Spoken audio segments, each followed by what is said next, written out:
The candlemaker's cottage.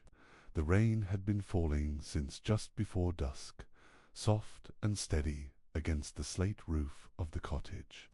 It made a delicate rhythm on the windows, as if nature itself were whispering a lullaby. Inside, the candlemaker moved quietly, her steps cushioned by worn woolen rugs and the warmth of routine. She had lived in the cottage for more than 40 years, and not once had she rushed. Every task had its time, its season, its rhythm. Tonight was no different. The wick cutters rested beside a tray of beeswax tapers, still warm from the mould. She dipped her fingers in a bowl of lavender water and breathed in deeply. The scent rose gently, mingling with the faint aroma of melted wax and dried herbs that hung from the ceiling beams. Bundles of rosemary and chamomile swayed slightly as the wind touched the old windows. She moved through the kitchen without sound, her slippers barely whispering against the floorboards. On the wooden counter sat a row of finished candles, each one poured and cooled with care. She lit one, and the flame caught icily, a small flickering dance of gold in the dim room. The glow wrapped around her like an old friend, casting soft light on the stone walls and the brass teapot waiting on the stove. Outside, the rain deepened, softening the edges of the world. The trees beyond the garden blurred into shadow, their leaves rustling in the hush. She paused by the window, hands wrapped around a warm mug, and watched droplets race down the glass, each one following a quiet, unknowable path. The candlemaker's world was small by choice. Beyond the garden gate lay the village, but she rarely visited. Everything she needed was here: firewood, wax, herbs, silence. The only visitors were the occasional fox in the lane or the sound of the river whispering through the trees at night. She returned to her work table, where rows of moulds waited to be filled. The wax, golden and clear, sat in a clay pot beside the hearth. She stirred it slowly, watching as it swirled and caught the light. Each motion was measured like a ritual she had long since memorized. From the shelf above, she selected a small bottle of bergamot oil and added just a drop. The scent drifted into the air, warm and citrusy, a promise of calm. She closed her eyes for a moment and breathed in the quiet. Outside, the rain never stopped. It didn't need to. A cat, old and grey, curled in a basket near the fire. He opened one eye as she passed, then closed it again, unconcerned. The room glowed steadily now, lit only by the fire and four gently burning candles. Shadows flickered on the walls, dancing with the wind. She poured the first mould with steady hands. The wax filled each chamber slowly, without rush or spill. The cottage smelled of honey and earth and comfort, a scent that held memories, the kind that didn't shout, but lingered quietly, like footprints on soft soil. She set the filled moulds aside and wiped her hands on a linen cloth folded just so. Then she crossed to the bookshelf near the door. Her fingers brushed past worn spines until they found the right one, leather-bound journal. Pages soft and yellowed from time. She sat by the fire, journal on her lap, and began to write. Not in sentences, not in stories, just thoughts. Scattered like petals, the way the rain sounded tonight, the scent of melting wax, the way the wind sighed when it passed the chimney. Small, gentle things. Her handwriting was careful, each letter formed with patience. There was no need to remember everything, only to mark the softness of this moment. Later, when sleep came, it would come easily, like a wave returning to shore. But for now, the quiet held her. The fire cracked softly, a single log settling in the grate. Sparks danced up for a heartbeat, then faded. She looked over at the cat, still curled, still dreaming. In that stillness, the world felt perfectly in place, not grand or exciting, just full and calm. In the corner stood a tall cabinet with narrow drawers. Each drawer held something different: dried petals, pieces of string, beeswax sheets, tiny bottles of essential oils. She opened one at random just to smell the contents, and smiled. Clove and cedar. She used to keep notes in the drawers, little slips of parchment tied with ribbon SPs, old requests, words she liked the sound of. Over time, the ribbons faded, the paper curled, but she never threw them away. They felt like part of the room now, woven in. As she closed the drawer, a distant owl called once, low and steady from the trees beyond the garden. She paused, listening. Not for any reason, just to listen. That was her way always, leaving room for silence, for sound, for whatever the night might bring. She returned to the table where the moulds were cooling, their wax beginning to cloud. She ran a finger along the edge of one, checking the set. Still warm, still patient, like everything here, nothing rushed in this cottage. Nothing needed to.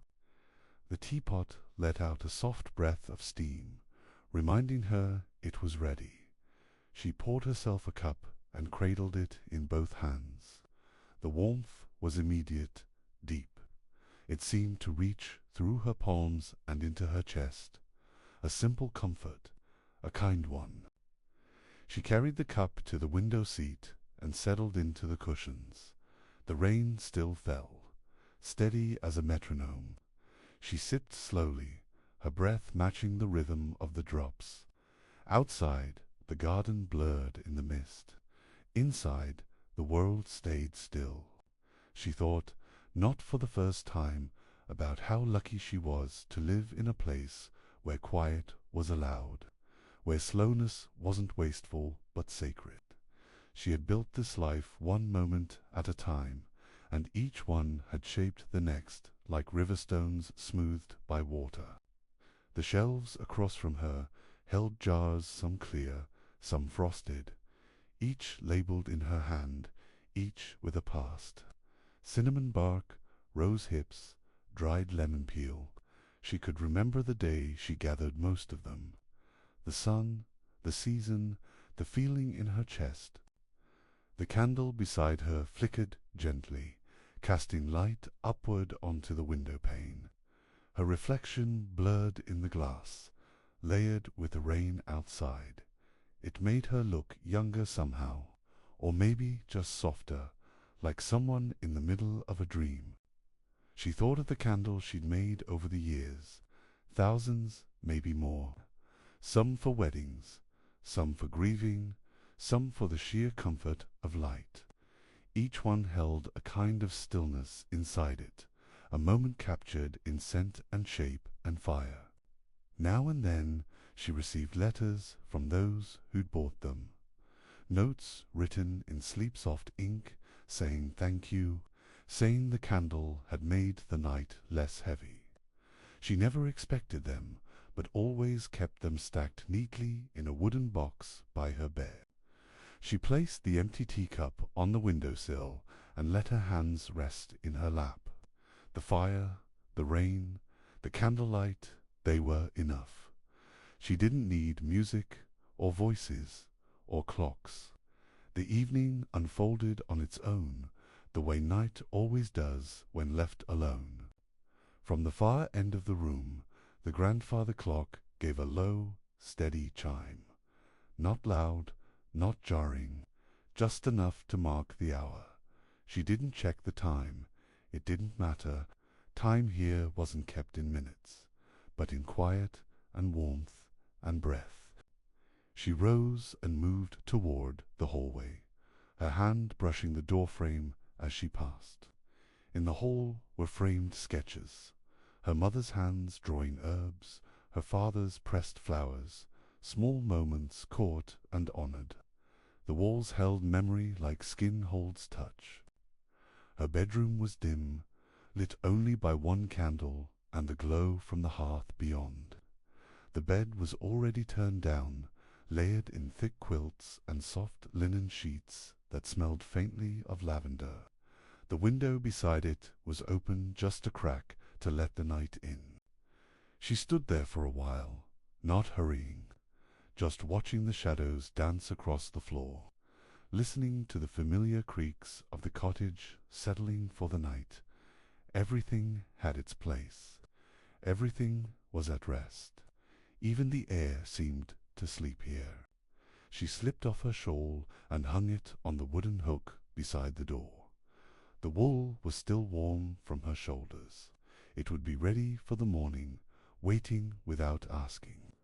Like everything in the cottage, it knew the rhythm of her days. By the bedside table sat a small, round tin. Inside, a bomb she made herself lavender and beeswax and a touch of chamomile. She opened it, rubbed a bit onto her wrists and temples.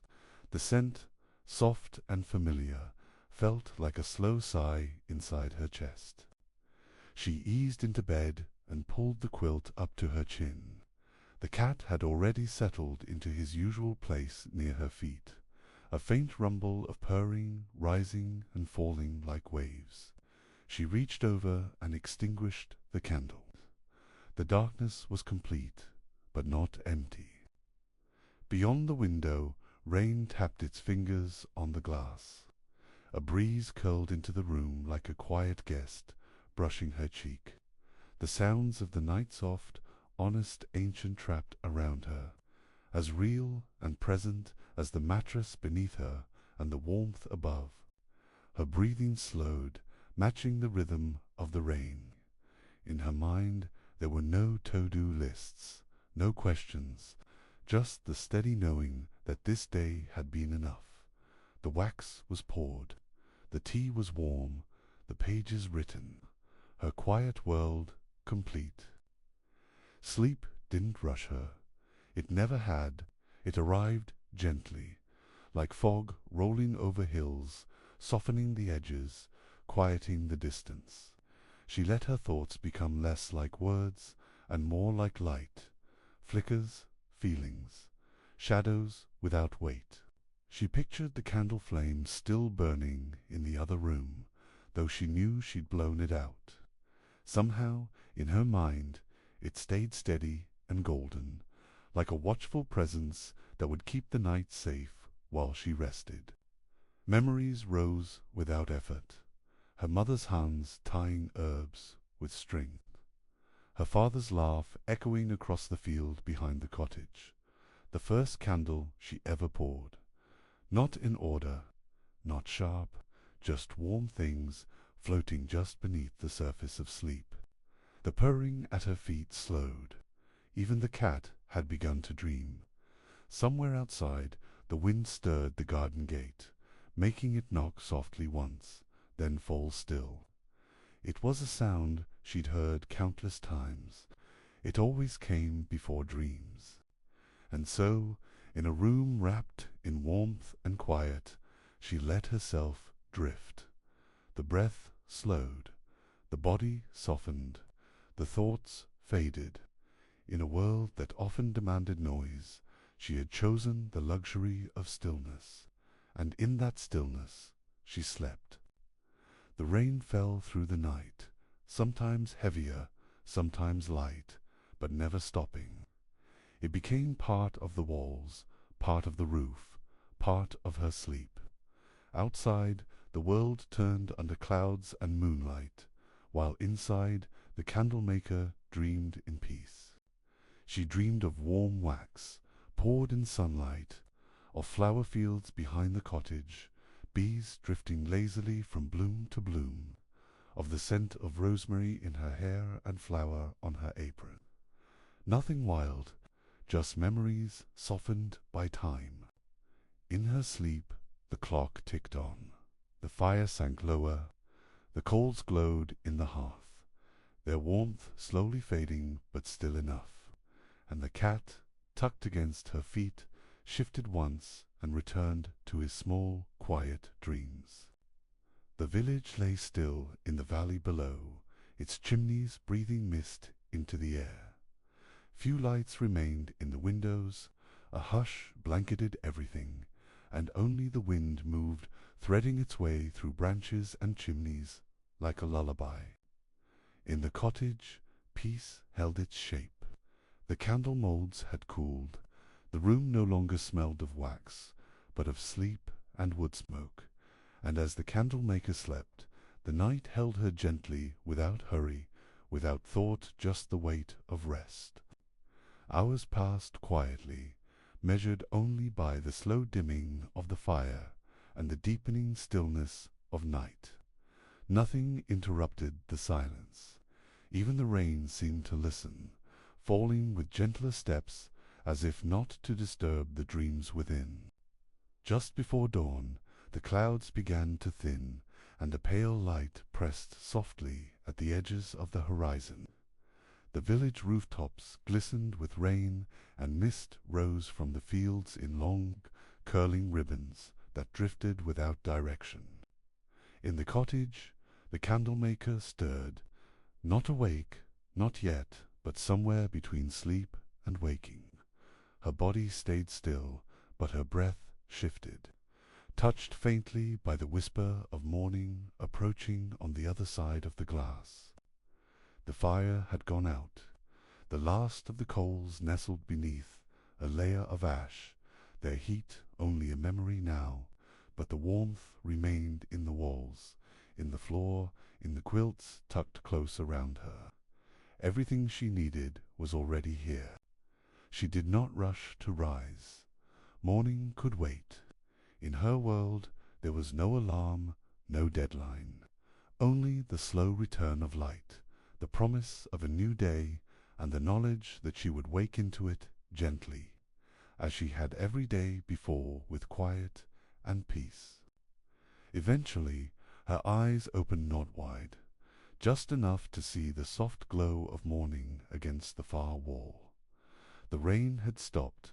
In its place was the sound of wet leaves brushing in the wind, and the faint call of a bird waking somewhere in the trees. She lay there for a moment longer, her body still heavy with sleep, her mind quiet. The cat lifted his head, blinked once, then nestled back into the folds of the blanket. No need to rise quickly. The day would unfold like the last and rushed kind, full of light.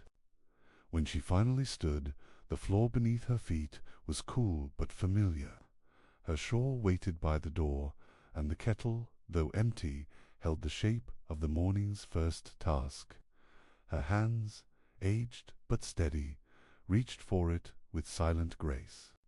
She would light the fire again, pour the wax, watch the steam curl from her tea, and later, when the sun dipped low and the shadows stretched long across the cottage floor, she would pour more candles, write in her journal, and prepare once more for rest. This was her life, measured not in noise, but in stillness, in scent and shadow, in the glow of a single flame against stone walls, and in that quiet world the candlemaker lived and worked, and slept trapped always in the gentle rhythm of peace. The bridge over the river Lune. The bridge has stood for centuries. Its stones, weathered and worn, bore the marks of time, yet never once had it faltered. It curved gently over the water, just wide enough for one cart or two people walking slowly side by side, but most evenings it held only silence. The river below moved without rush, always in motion but never in a hurry. It shimmered beneath moonlight and whispered over smooth rocks, its voice quiet and thoughtful, like someone lost in a gentle memory. The trees that lined its banks leaned close, their reflections trembling in the current. At night, the bridge became a resting place for quiet thoughts. Those who crossed it rarely spoke. They slowed their steps, listening to the water, breathing in the cool air that drifted up from the riverbanks. Some paused in the middle, not to look, just to feel. An old lantern hung from a rusted hook near the center of the bridge. It hadn't held a flame in years, yet somehow it still glowed faintly when the moon was full. Locals said it remembered, not with light, but with presence, as if it had listened to enough stories to shine on its own. Tonight, a light mist had settled over the village, softening the world. The air was damp and cool, scented faintly with river moss and distant lavender. Leaves drifted down from the trees, slow and silent, landing on the water and floating away without a sound. Footsteps approached soft, steady, unhurried. A man in a long wool coat appeared at the edge of the bridge. His face was lined not with worry, but with time. He came here often, though not to meet anyone. The bridge, the river, they were company enough. He paused near the center, resting his hands on the stone railing. Beneath him, the river flowed like memory, always moving, always familiar.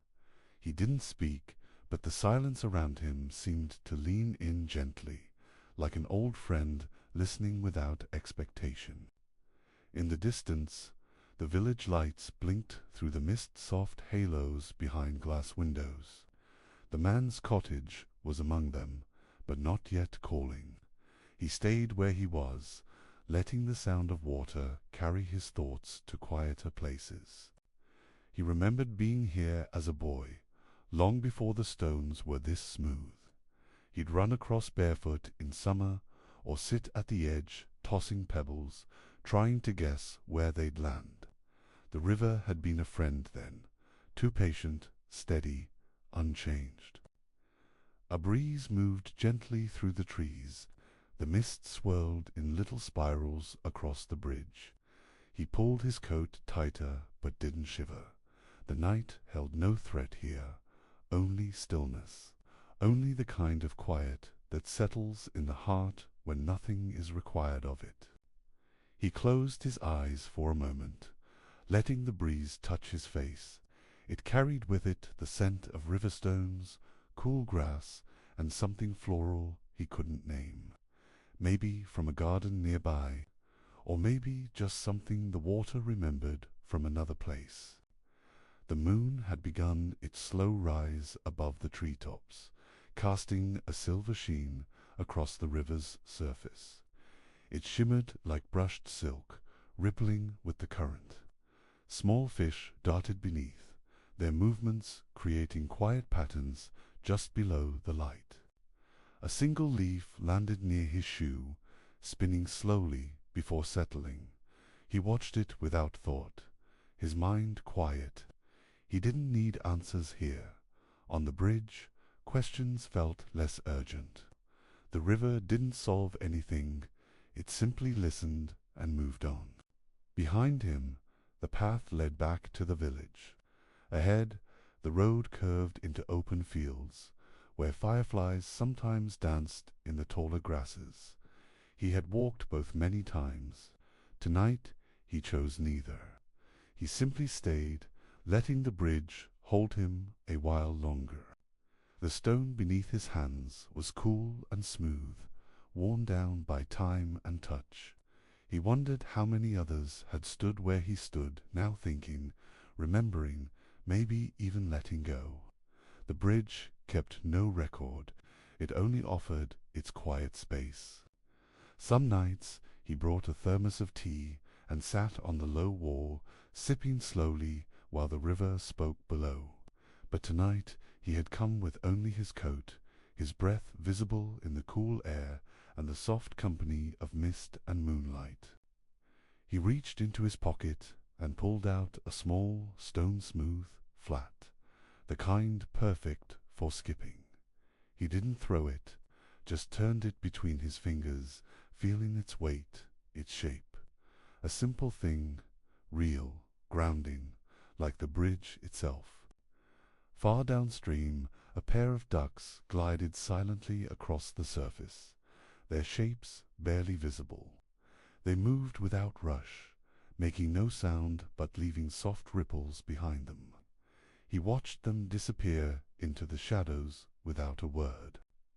His breath slowed. The rhythm of the water seemed to guide it. In, out, just like the river, just like time. He had no destination tonight, and the night demanded nothing. It only offered its presence, its quiet, and a place to rest for a while. He let the stone slip from his fingers. It landed near the center of the river with a gentle plunk, sending rings outward that shimmered in the moonlight. The sound was small, but satisfying, a simple act of release, of trust in the flow. The ripples faded. The river resumed its quiet song, unchanged and unbothered. The man smiled faintly, not because of anything in particular, but because peace has a way of blooming gently when nothing is asked of it. In the branches above, a bird shuffled in its sleep, feathers rustling softly. The night held everything motion and stillness.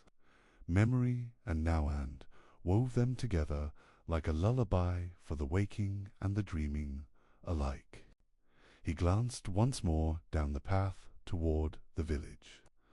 A soft yellow glow shone from one cottage window. Someone else was awake, perhaps with a book or a cup of something warm. He liked knowing others found quiet in their own way. Still, he lingered. The bridge had always felt like a pause in time, a space between destinations, between decisions, but here the pause wasn't empty, it was full, full of water and stone and breath, full of being without doing. A gentle ache in his knees reminded him it was time to move, not because he had to, but because the night would carry on whether he stayed or not. He patted the stone railing once a small goodbye turned toward the path home. His footsteps were soft on the damp stone, barely rising above the hush of the river. Behind him, the bridge stood as it always hadn't moved, unchanging, quietly watching the world slip by beneath its arches. As he walked, the mist began to lift slightly, revealing more of the field beyond and the silver-threaded stream that wandered beside it. The stars peeked through gaps in the clouds, blinking gently like sleepy eyes. He thought about how many nights like this he had lived through, and how few he had truly noticed. This one he would remember, not for any great reasons, just for the way the air smelled, the way his thoughts had softened, the way stillness had found him. When he reached the end of the path, he turned once more to glance at the bridge. It was barely visible now, half hidden in the lingering mist, but he knew it was there. It always would be, steady, waiting, like a friend who never left.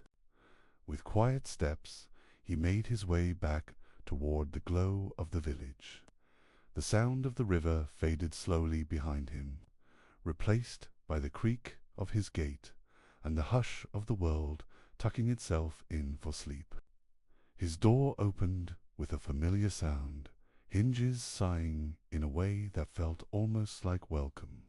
He stepped inside, hung his coat by the fire, and stood for a moment in the stillness. The warmth of the room met him like an embrace. He lit a single candle and placed it on the window sill. Its glow flickered gently, casting soft light on the glass. Beyond it, the bridge was no longer visible, but the river's quiet song echoed faintly in his ears, as though he'd brought it with him. Without rushing, he moved through the evening's final tasks. A cup of warm water, a folded blanket, the gentle brushing of teeth. He did each one slowly, like a ritual, simple gestures that prepared his body for rest and his mind for quiet. He settled into bed, the covers pulled up to his chest, the room lit only by the candle in the window. Outside, the mist had thinned, and the moon shone clearly now, its light soft as silk across the rooftops of the sleeping village. With eyes half closed, he thought once more of the bridge, of its silence, its strength, and its gift of stillness. And as his breath deepened, his thoughts drifted, like the river itself, soft, slow, and steady, toward sleep. Dreams came like soft footsteps across the bridge light, unhurried, full of quiet images. He saw the river under stars, the lantern glowing faintly, the mist curling round his ankles like silk. No words, just warmth, just rest. Outside, the candle in the window flickered once, then settled into a steady flame. Its light was small but sure, like the memory of a peaceful walk or the sound of water remembered long after it's gone. The bridge stood in the dark, unchanged. It held no opinion, no purpose beyond what others gave it. Yet still it remained a place to pause, to reflect, to listen. And in doing so, it offered something rare, the permission to simply be. The village slept, the river flowed, the night unfolded in its quiet rhythm, and the man slept within it, gently carried by everything he had heard, everything he had felt, and the endless, soothing current of the river Lune. And as the moon watched over water and stone, the bridge waited without hurry, without need its arches patient, its silence complete, holding the dreams of those who had crossed, and the stillness of those who simply stood and listened. The old mill's silent gears, the old mill stood where the river bent, tucked behind a row of tall reeds and wildflowers. Its wheel, once turning with the current, now rested still moss-covered and softened by years of rain and sun. No grain had passed through in decades.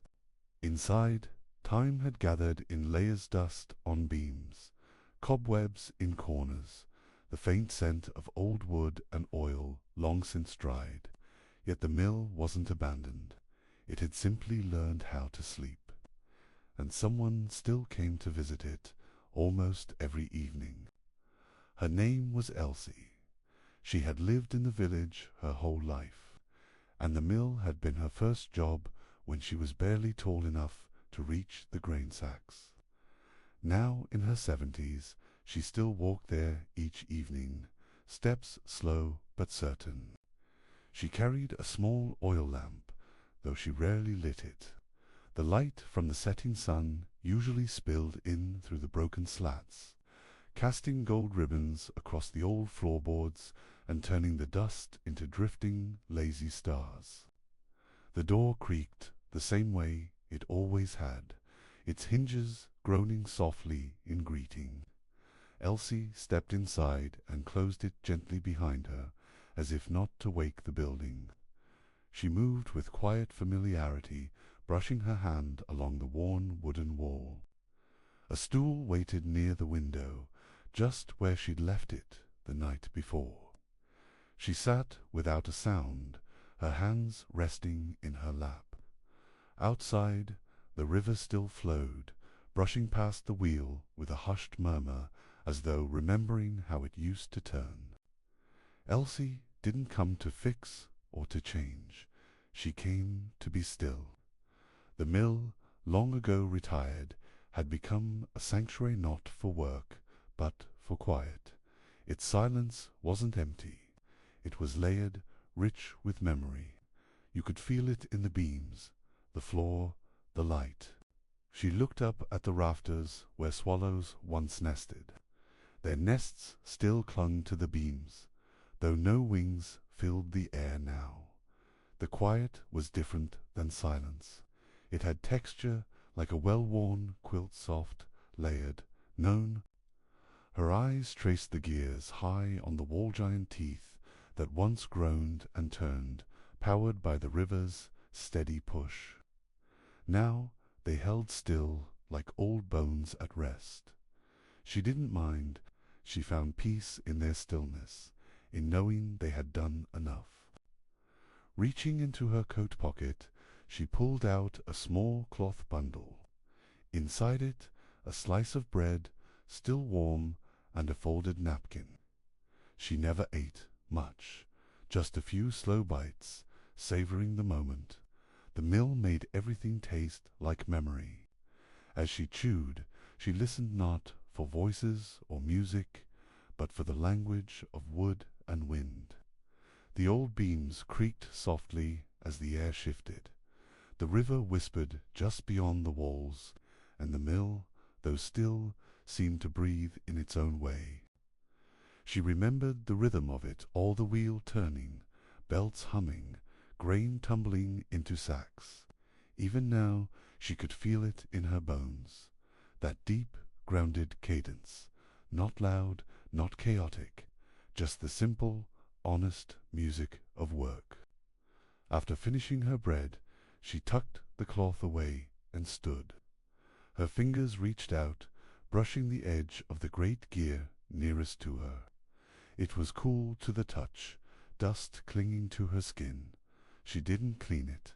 That dust belonged here. She walked slowly to the back wall, where the control panel still stood, levers and knobs frozen in place. Sometimes she imagined flipping them, hearing the thrum of life return. But she never did. The silence had become its own kind of motion. Outside, the light shifted.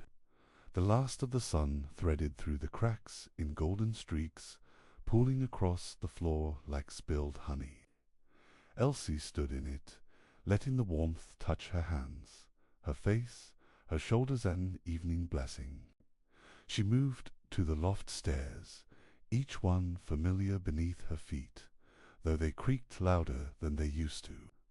At the top was the old ledger table, still covered in yellowed paper and a single feather quill left as if waiting for one more entry.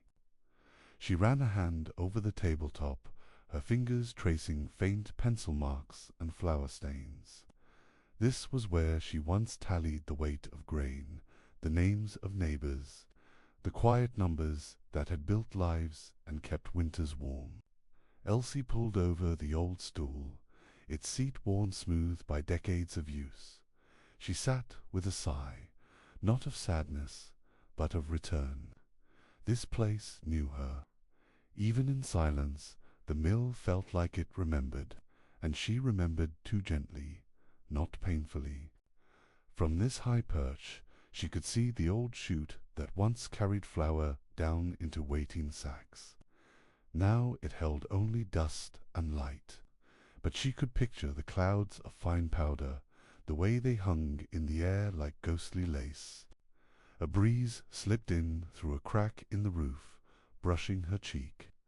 It carried the scent of river water, aged timber, and dry earth, not fresh, but familiar, like pages of a well-read book or the folds of an old blanket. She closed her eyes, letting her breath match the slow rhythm of the place. Inhale with the wind, exhale with the settling wood. No clocks here, no ticking, just the soft, natural movement of a place long past urgency. Somewhere below, a floorboard shifted, likely from the weight of a small animal or the settling of the structure. She smiled at the sound. The mill wasn't empty, it was simply quiet. Quietness, she'd learned, was not the same as loneliness.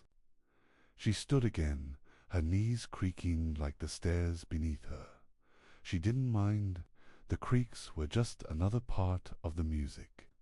She made her way down slowly, hand brushing the rail worn smooth by years of careful descent.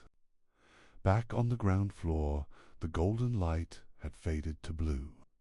Evening had arrived fully, and the world outside had softened. The river's voice grew more distinct now, as other sounds hushed to let night take its place. She sat again by the window, where the fading light painted long shadows across the floor. The trees across the water swayed gently, their reflections rippling in soft silver waves. This was her favorite part of the Datha, hush between light and dark. This was when memory felt clear as snot, sharp but present, not demanding but soft. The faces of those she'd worked beside returned to her in flickers, smiles over steaming mugs, laughter lost in grain dust, hands steady on levers and sacks. The mill had been alive once, not just with machines, but with people. Voices had echoed here, boots had scuffed these floors, and songs had been hummed over the din. She could still hear them if she sat quietly long enough. She didn't long for those days, not exactly. They had passed, and she had let them, but there was comfort in their footprints, in the way the walls held echoes. The mill hadn't forgotten, and neither had she. It was enough to sit and remember. From her coat pocket she drew out a small tinned round and dented from years of use. Inside were bits of lavender and chamomile, dried with care. She opened the lid and let the scent drift into the room, soft and earthy and soothing. She placed the tin on the sill beside her, a gift to the space, not in ceremony, just in gratitude, for the quiet, for the remembering, for the stillness that allowed her to feel whole even in silence. The mill received it without question. Outside, the first stars began to appear, just a few, blinking through the deepening blue. The river reflected them unevenly, little flecks of light caught in motion. She watched them like one watches a fire without needing reason. A soft sound stirred behind the wall, perhaps a mouse or the creak of an old board adjusting to night air. She didn't startle. The mill spoke in these little ways. It had always been a place of movement, even in its resting.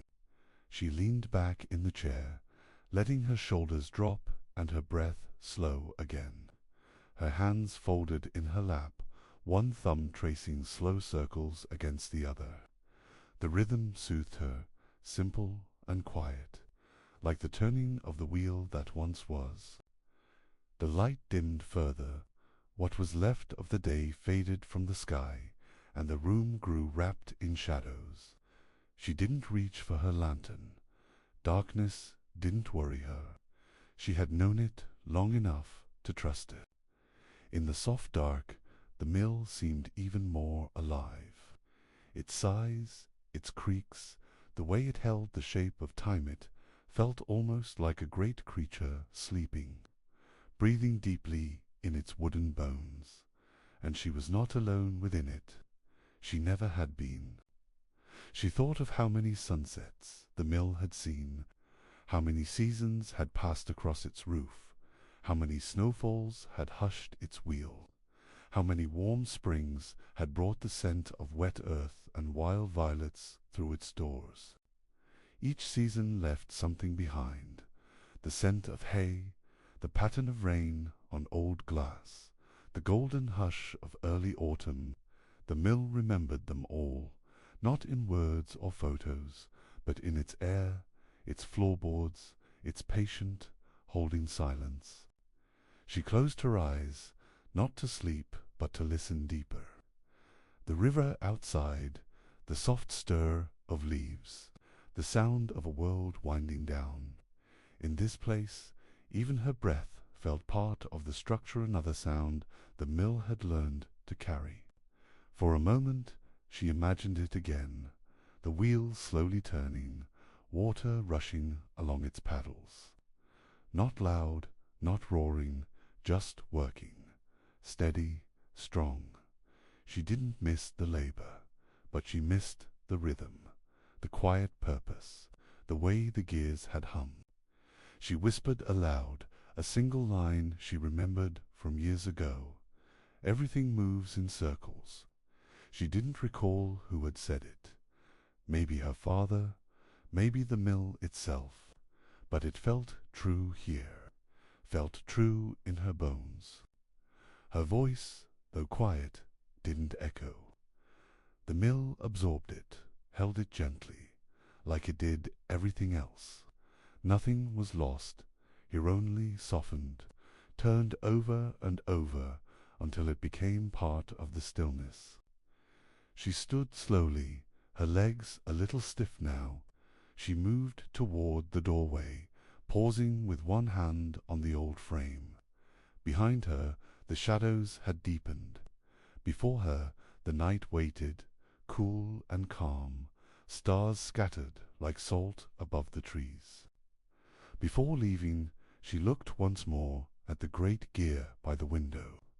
Its teeth caught the moonlight, dull and weathered, but proud. It hadn't turned in years, but it had turned once, and that was enough. She stepped outside, the night air folding around her. The river murmured its endless path, and her boots pressed softly into the earth. The door closed behind her with the same quiet sigh it always had, like an old friend saying good night. The path home was gentle, lined with soft grass and the sound of crickets. No lantern needed, just the moon and memory. Her footsteps were slow, unbothered by time, the kind of pace you take when there's nowhere to rush. Behind her, the mill stood dark and quiet once more, as if it had never been disturbed, but it had been visited, and that mattered. It had listened again, it had remembered again, and it would hold that memory like it always did. The sky was deep navy now, stars multiplying with each blink. A breeze moved through the tall grass, brushing her coat, carrying the earthy scent of river and wood. She breathed it in slowly, letting it settle in her chest. She passed the old willow tree at the bend, its branches swaying like slow dancers. Beneath it, the ground dipped, slightly a familiar step that her feet met without thought. She could have walked this path in sleep. Maybe she had. Her cottage lights glowed warm in the distance, not bright just enough to say, "You're almost home." She smiled at the sight. It was a quiet smile, the kind that came from deep inside, from long days lived gently. She crossed the gate, the latch clicking softly behind her. Inside, the hearth waited cold, the blankets neatly folded. She moved through her routines without a word, each one stitched into her hands like old thread. She lit a single candle, its flame dancing gently in the stillness. Then, slowly, she sat by the window, looking out over the hill where the mill stood unseen in the dark but not forgotten. Not by her, not by itself. She sipped warm water from a mug, and let the weight of the day settle into her shoulders. There was no noise in her mind, no worry, just the echo of gears that no longer turned, and the quiet pride of knowing she had turned them once. When she finally climbed into bed, the cat at her feet stirred only slightly, then curled back into sleep. She pulled the blanket over her chest and let her breath slow, her eyes fluttering closed with the ease of someone held by peace. Outside, the river whispered, the stars blinked, and in the distance the mill stood silent and strong, resting as it had for years, carrying the weight of time without complaint, without need-only presence. And as sleep took her, it carried her not away, but inward back to wooden beams. creaking floors, soft flower dust, and the deep, grounding hum of a place that had once moved with purpose, and now simply held everything still. The window above the bookshop, where the wooden sign creaked softly in the breeze. A single window glowed with warm, golden light. It was a small room, just enough for one person, a kettle, a desk, and a bed, but it held the presence of hundreds of stories. Outside, the street was quiet. The village had gone to sleep, shutters drawn and lanterns dimmed. But up here, in the room above the books, one lamp still burned, and beside it a woman sat cross-legged in an old chair, journal open, pen in hand. The room smelled faintly of old pages and cinnamon tea. The window was cracked just enough to let in the cool night air, and the curtain moved gently, like it was breathing. The woman's pen moved slowly across the page, not in a rush to reach the end. She wrote for herself, not for anyone else, soft thoughts, quiet memories, fragments of feeling, the kind of words that lived better on paper than in the air. She paused to sip her tea, now lukewarm, but still comforting. Steam no longer rose from the cup, yet it felt warm in her hands. The room was lit only by a single lamp beside the desk, its glow amber and kind, casting soft shadows on the floorboards. A small stack of books sat on the window-sill spines, cracked pages marked with ribbon or dried leaves. They were old friends. They didn't mind waiting. The ceiling above her creaked faintly, though no one lived higher up. It was just the bones of the building shifting into sleep. She didn't mind. She liked the way the room spoke, quiet creaks, the occasional sigh from the walls, the whisper of paper settling. It was the kind of quiet you grew into, the kind that held you without needing to speak. Outside, a branch tapped gently against the glass. Her journal lay open in her lap, half filled with gentle thoughts. She wrote about the way rain smelled on cobblestones, about the sound books made when opened after years untouched. She didn't edit, didn't worry about form. These were not poems or essays, just soft pieces of herself, gathered at the end of the day. Writing, for her, wasn't about remembering. It was about letting go, slowly and kindly. The window framed the rooftops of the village, all dark now, except for a few flickers of candlelight in upstairs rooms. She imagined others still awake perhaps, someone reading in bed, or watching the clouds drift over the moon. There was comfort in knowing she wasn't the only one still held by the night. Not lonely, just still, just breathing, letting the quiet fill in the space where noise used to live. A small clock ticked on the wall, its sound light and even. She never wound it for timekeeping. It was always a little slow, but she liked the rhythm of it, the way it broke the silence gently. She reached for another book, not to read it fully, but to hold it open on her lap. The pages were soft with age, the text slightly faded. She read a single line and smiled. One sentence was enough for now. On the shelf above her desk sat a candle in a glass jar. She struck a match and lit it, the flame catching with a soft pop. The scent was something warm clove, maybe a bit of orange. It mingled with the paper and tea, settling into the room like a familiar presence. She leaned back, eyes half closed, letting the stillness wrap around her. The candle flickered, casting faint light on the spine of a journal. She had lived above the shop for nearly a decade.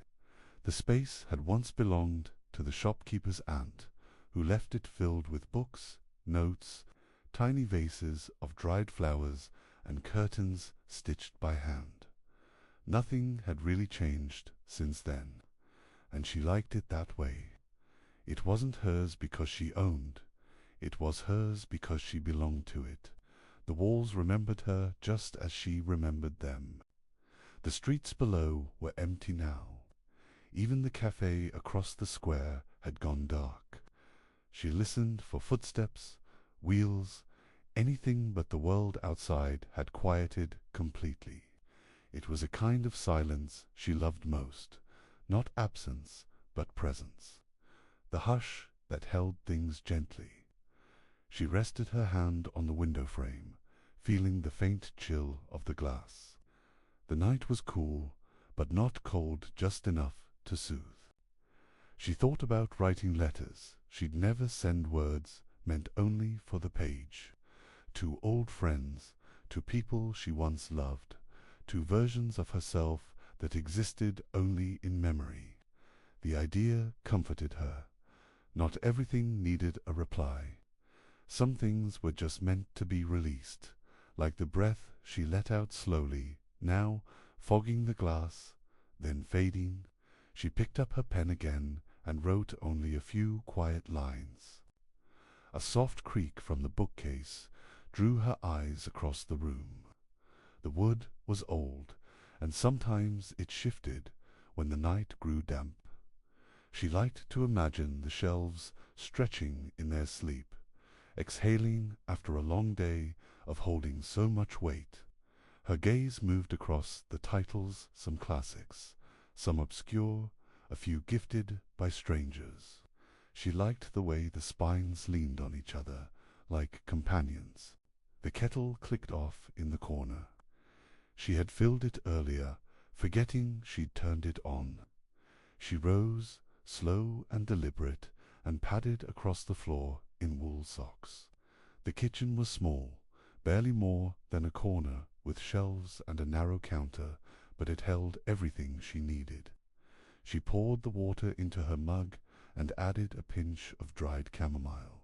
The scent rose quickly, wrapping around her.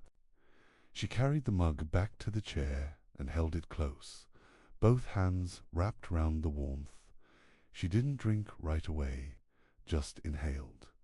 Let the moment steep like the tea. There was no need to hurry. She'd learned that long ago. The room would still be here. The stars would still be out. And sleep would come, not because she chased it, but because she'd made space for it. A soft arrival, not a demand. From her chair, she could just see the moon rising above the rooftops, full and a little hazy behind thin clouds. Its light cast a faint glow through the window, silvering the edge of the desk and her open journal. She didn't write again right away.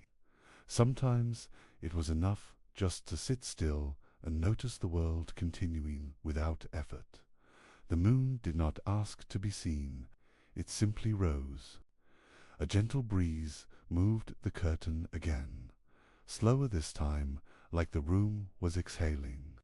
The flame in the candle danced slightly, but held steady. She took a sip of tea, still warm, still fragrant hand, let it settle in her chest. Outside, a night bird called once, a soft, low note that echoed down the lane. She didn't look to find it. The sound was enough. Some things were better left as mystery and moment.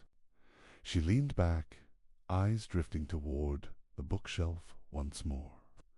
One book stood out, green cloth cover, no title on the spine. She reached for it without thinking. It opened to the middle, as if it knew where she wanted to begin. A poem greeted her, simple and spare, about rivers and stars and silence. She read it once, then again, then closed the book with a quiet smile. Just enough, not more, not less. A small framed photo sat on the desk, faded at the edges, corners curling slightly. It showed the shop below, many years ago, with ivy crawling up the brick and a striped awning hanging low. A handwritten sign sat in the window, "Stories Inside." She ran her finger along the frame. She had loved that phrase. It reminded her that the building itself held stories too, not just in pages, but in its bones. The candle was burning lower now, its wax pooling quietly at the base. She didn't mind letting things run their course, felt right. No need to blow it out too soon. She placed her journal back on the desk, the pen resting across its cover. The pages would be there tomorrow. The stories would wait. She rose slowly, cradling her mug, and walked once more to the window, her breath clouding the glass. The village was silent below, rooftops softened by moonlight, chimneys resting, windows dark. It was a peaceful kind of stillness, not empty, just settled. She rested her forehead gently against the cool glass, her eyes half closed. There was nothing to fix, nothing to finish, just this moment, just breath and quiet. The soft weight of night folded around her like a blanket. She let herself feel held by it. She turned from the window and moved to the edge of her bed, pulling back the quilt one corner at a time. The sheets were cool, but not cold, and the mattress gave beneath her like it remembered her shape. A book rested on the pillow where she'd left it, earlier marked by a sprig of dried lavender. She didn't reach for it just yet. She slid under the covers and laid still, the mug warm in her hands. She placed the empty mug on the bedside table and curled onto her side, one hand tucked beneath her cheek. The candle's light flickered gently on the ceiling, its glow soft and golden, dancing in slow waves like quiet thoughts. She listened to the ticking clock, no longer counting time, only holding it. Her eyelids grew heavy, not from exhaustion, but from peace, from being exactly where she belonged. In the stillness, her mind wandered not far, just gently, like a feather caught in a breeze. She thought of paper and ink, of hidden corners in old stories, of rain tapping softly on bookshop windows. She thought of the word hush, and how it sounded like it meant, not silence, but care, the comfort of quiet. Her body relaxed, every breath slower than the last. The room around her exhaled with her. The candle fluttered once more, then steadied. Its flame had grown low, its light now touching only the foot of the bed. She turned slightly, the quilt rustling softly beneath her. Sleep approached, not as a sudden fall, but as a drift, gentle and slow. Her breathing deepened, her thoughts thinned. The stories would wait. The books would hold her place. And above the quiet shop, the window stayed warm. Somewhere below, a sign swayed gently, its hinges creaking once, then falling still again. It was a sound she'd grown to love, a reminder that the world continued moving even when she rested. The shop below, with its shelves and nooks, dreamed quietly to SROs, waited silently in their rows, content to remain unread for one more night. Books, like people, sometimes just needed to be near someone. Her thoughts became softer, more scattered. Shapes, not sentences. Colors, not conclusions. She felt her body sink deeper into the bed, the blanket growing heavier in the best way. The candle's flame leaned once, then returned. She didn't need to see it to know it was still there. It was enough to feel the warmth against the room, the hush it carried, the permission to let go. She dreamed lightly, slowly, of words drifting like petals, of pages turning in breeze that had no direction, of letters floating gently across water. The dreams didn't tell stories. They simply existed, like clouds passing over a sleeping town, leaving no mark, only softness. In the dream, she walked barefoot through a hallway made of shelves, touching each book like it was a heartbeat. Outside, a soft wind moved down the lane, brushing past doorways and shutters, rustling ivy on old bricks. It passed the shop and its glowing window, then faded into the quiet behind it. The candle flickered one last time before lowering itself. The flame drew inward like a sigh and gently went out, its smoke curling in slow, graceful spirals before disappearing. Darkness settled fully in the room, but not a hollow kind. A full darkness, safe, complete, the kind that held everything gently and asked nothing in return. Her breathing was deep, and even now the clock still ticked. The wind moved softly, and above the bookshop, behind the now dark window, sleep had wrapped itself around her, quiet as paper, warm as light, and lasting through the night. Downstairs, the shop remained still shelves, lined with stories, waiting patiently. The floorboards held the memory of countless footsteps, and the air carried the scent of ink, dust, and dried rose petals. Even in the silence, it felt alive. The books knew how to sleep too. They had their own rhythm, their own kind of rest, breathing quietly in the dark, dreaming of being opened again when morning came. The old register sat beneath the front counter, untouched since closing. Its keys, once clacked and clattered with activity, now rested without complaint. A stack of parchment waited beside it, with a note written in soft handwriting, back after tea. It was always there, even when she was in. The note wasn't for customers, it was for the shop itself. A ritual, a promise to return, even when unspoken. Moonlight shifted across the bookshelves, brushing titles in silver. A tiny gust through the chimney made a whispering sound near the fireplace-like pages, turning on their own. No fire burned tonight, but the scent of wood smoke still lingered in the hearth, a memory in the air. The whole building felt wrapped in time, not stuck in the past, but suspended, perfectly content in its own soft stillness. Back in the upstairs room, she lay without stirring. Her hands were curled gently beneath the pillow, her hair spread across the linen sheet. Her body had let go of weight, of thought, of any need to move. Sleep wasn't heavy, it was light, a drifting above the mattress, held by nothing and everything all at once. The window remained closed now, but a bit of night air lingered like a hush.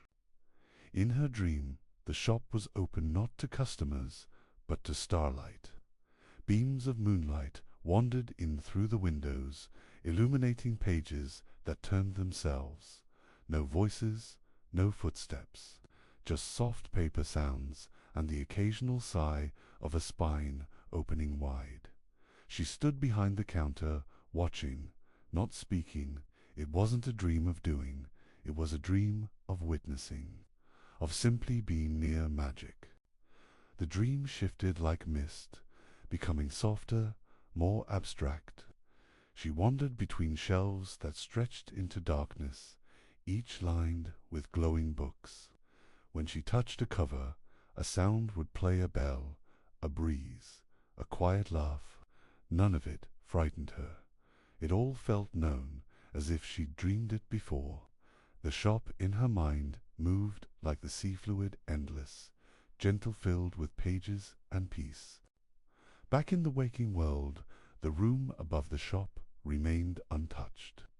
The candle's wax had cooled into a soft pool, hardened now in the chill of the early morning. The blanket rose and fell gently with each breath. Outside, the wind had quieted. Even the ivy on the brick was still. The village held its breath in that sacred hour just before dawn when the world pauses and everything feels at peace. The clock ticked on, though no one heard it now.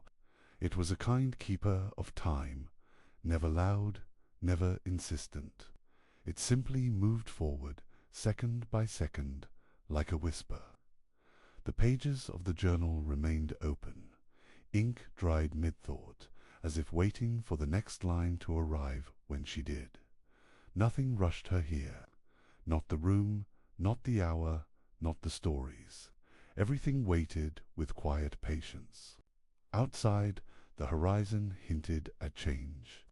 The blue of night had begun to thin, giving way to the softest shade of grey. The rooftops shimmered faintly with dew. Birds hadn't yet begun to sing, but the silence no longer felt completed, held the shape of sound to come, a gentle prelude to waking. The shop and the room above it still rested, but the light was shifting, and the day was near. She turned once in her sleep, just slightly, her hand now resting near the journal's edge. Her face was calm, her brow untroubled. There was no dream left to follow, no thought left to chase, only rest.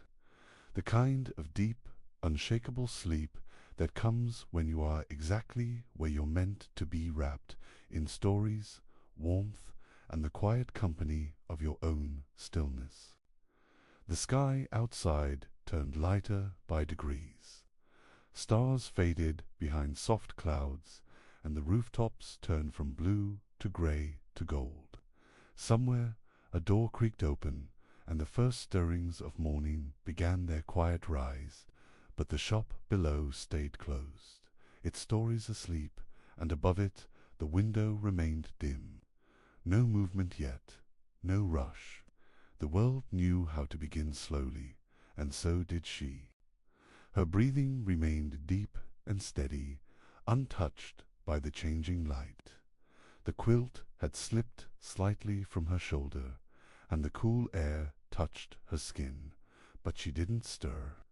It was the kind of sleep that held the body in perfect trust-nothing, chasing her forward, nothing pulling her back, just breath and warmth, and the silence of pages that had been turned, then gently closed. The curtain fluttered once more, lifting and falling like the breath of the room itself. The books on the shelves rested where they always had. The mug on the bedside table had cooled completely. All around her the world was still, but not silent. It was full of presence, of quiet things, keeping watch candle, wax wooden floorboards, the pillow beneath her cheek-hole, remembering her exactly as she was. A bird sang, soft and tentative, from a rooftop chimney. Its note drifted across the quiet street and touched the window pane like a knock. She did not wake, not yet, but her breath caught slightly and then settled again. The first sounds of the day arrived carefully, not to break the silence, but to lift it gently, like sunlight parting clouds or the turning of a final page. Below, the bookshop waited in its own rhythm. Its shelves didn't yearn to be filled. Its chairs didn't miss being used.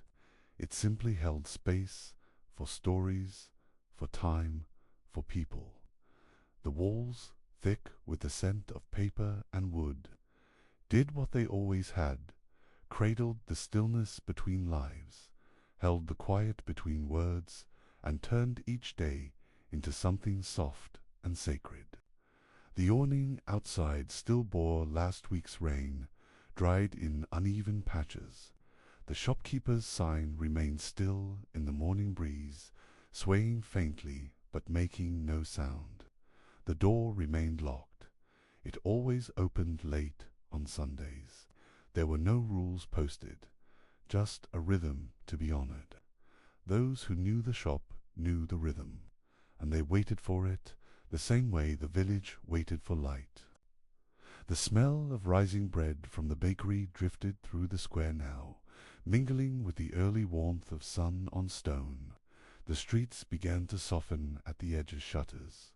Opened, a broom swept quietly near a door. Someone filled a watering can, and still the window above the bookshop held its golden hush. The room inside had not yet turned toward the day. It stayed with the night a little longer. She shifted slightly beneath the quilt, her eyes fluttering once, then closing again. No need to rise just yet. Her body knew there was still time to rest. The room agreed. Everything inside it moved at the pace of her breath, slow and deep.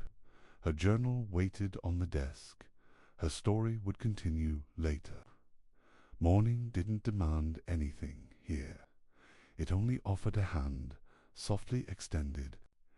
Eventually, she would wake, she would light the kettle, open the window wide, and write again. She would sweep the floor of the shop, dust the shelves, and let in those who came for stories. But not yet. The day was kind, and it waited without knocking. The light in the window grew brighter, but still gentle, casting new lines of gold across the floorboards and books. She dreamed again, just for a moment, of letters floating like feathers, of window panes holding starlight, of a hallway made of soft voices. The kind of dream that slipped away as it formed, never needing to be remembered, only felt. It passed through her like breath, and when it was gone, it left peace behind. The kind of peace that settles when you have been still for long enough to hear your heart. The candle on the desk had long since gone cold, but its scent lingered, faintly clove, orange, and something like comfort. The scent of a memory still unfolding. The room smelled like books and morning now. The kind of room you return to in thought, even when you are far away.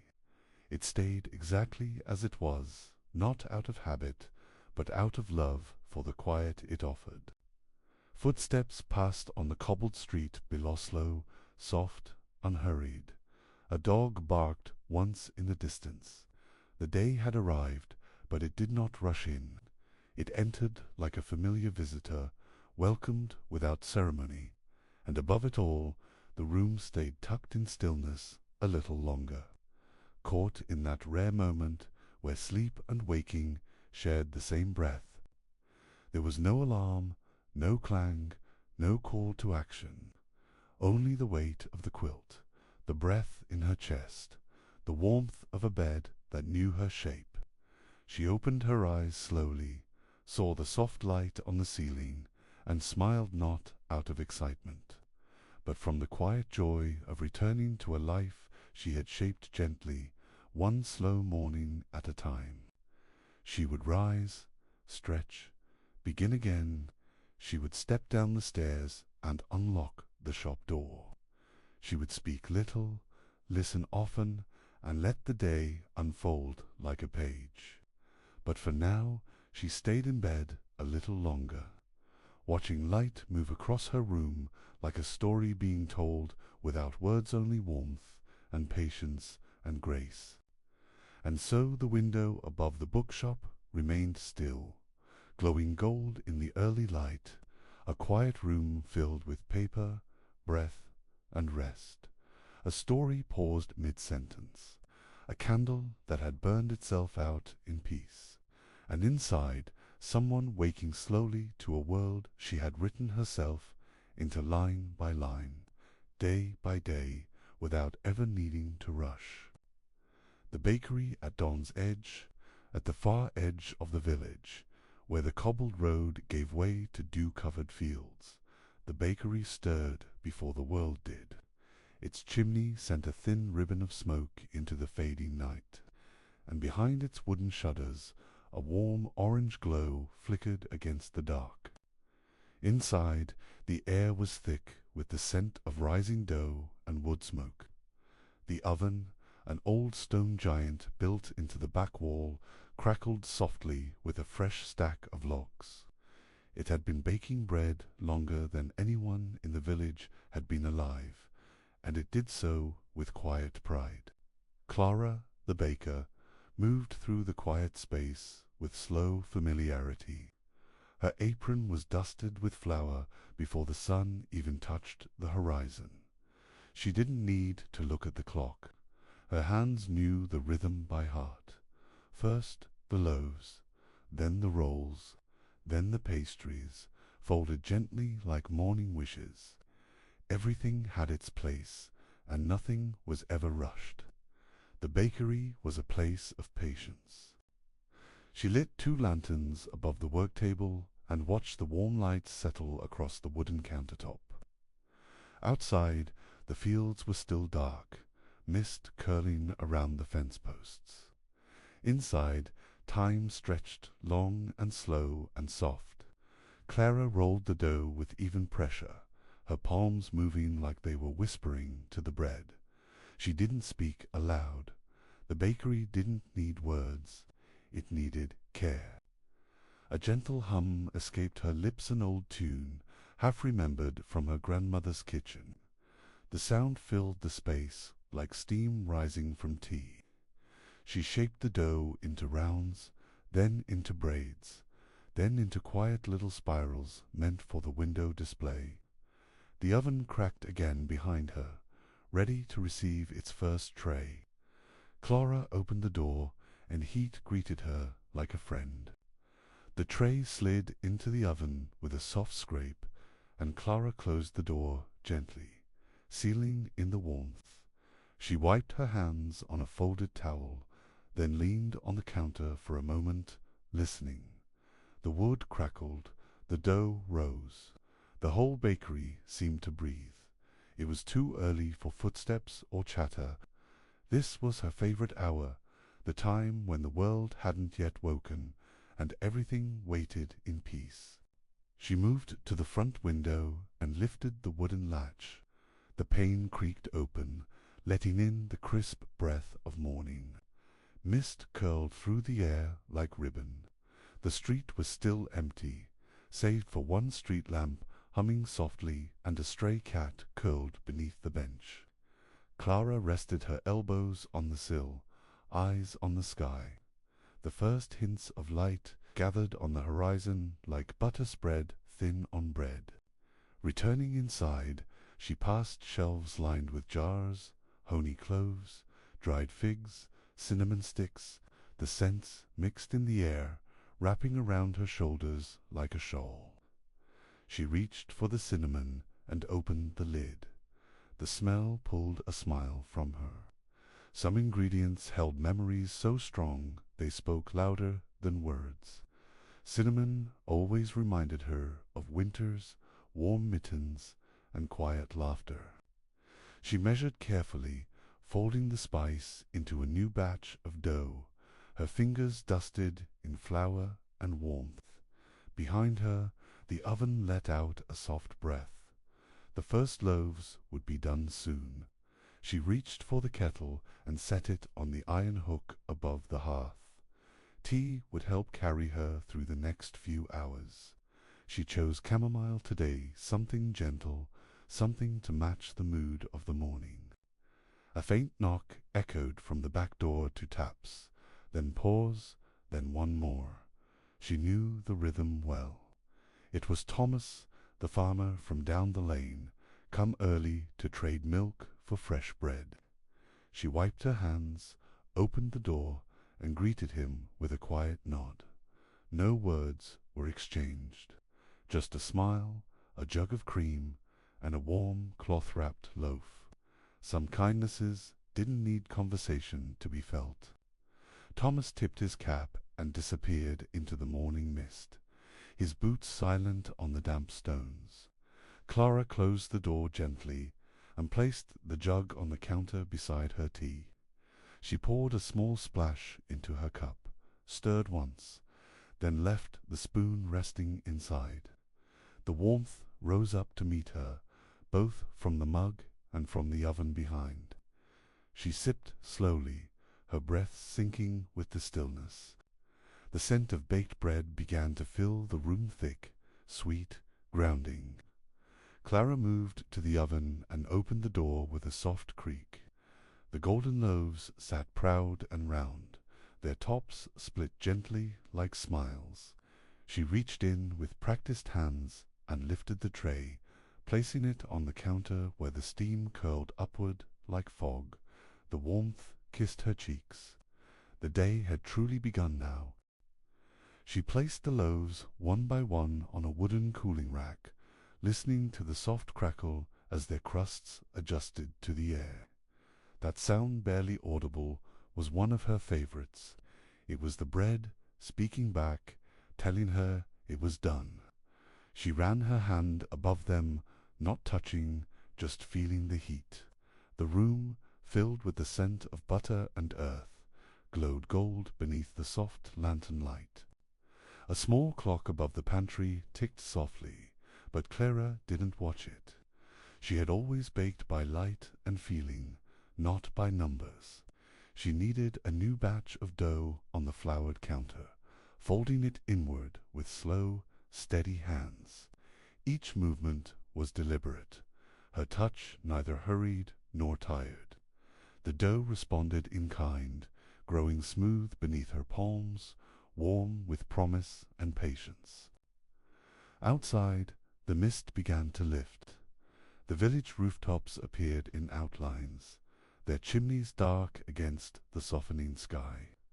A robin landed on the windowsill, chirped once, then flew off again.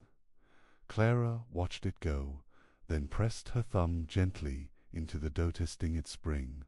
Almost ready, she shaped it into gentle rounds and placed them in their baskets, letting them rest beneath a linen cloth.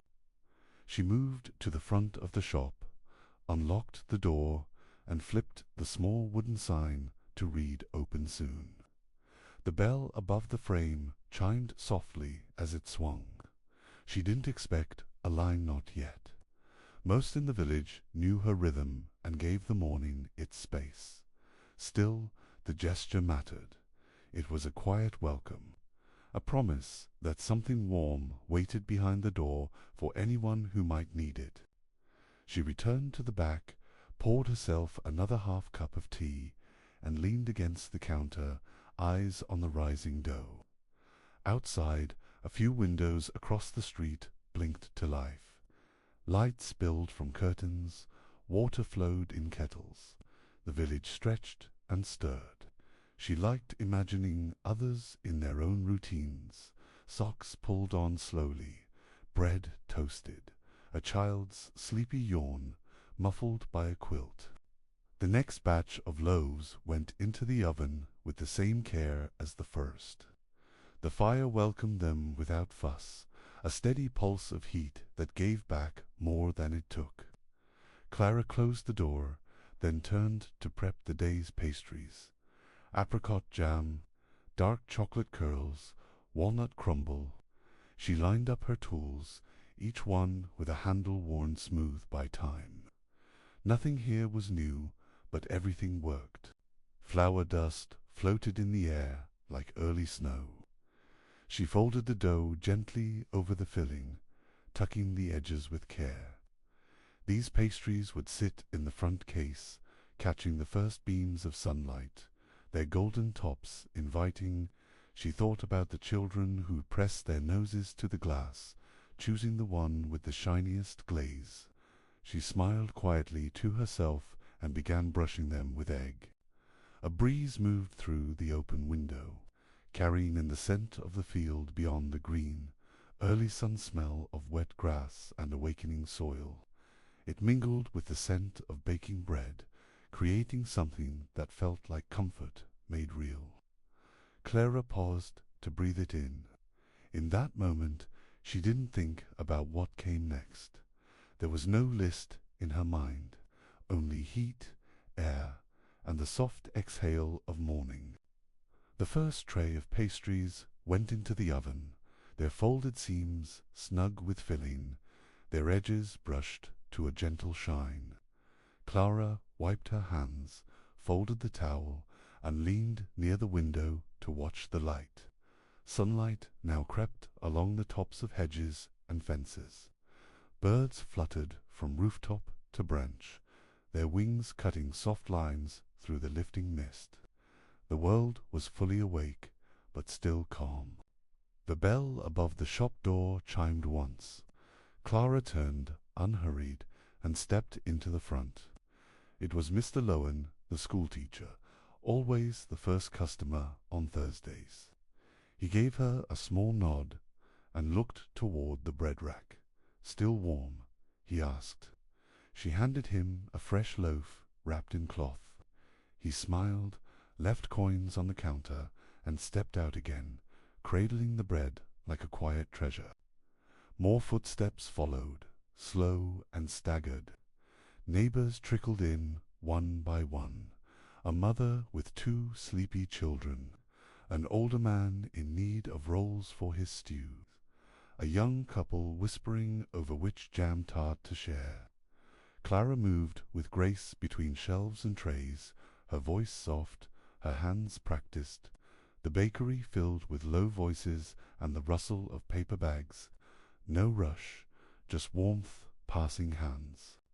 By mid-morning, the first wave of visitors had come and gone. The bread rack was half empty. A row of golden spirals glistened behind the glass. Clara took a moment to sit on the stool by the window, her tea now lukewarm, her apron a map of flour and sugar. She liked this pause, the in-between, not the beginning, not the end, just the middle space where everything was enough and nothing needed fixing. Outside, a small dog barked once, then settled near the bench. A cart rolled by, its wheels clicking softly on the stones. Somewhere a bell rang in the distance. Clara rested her head against the cool window pane.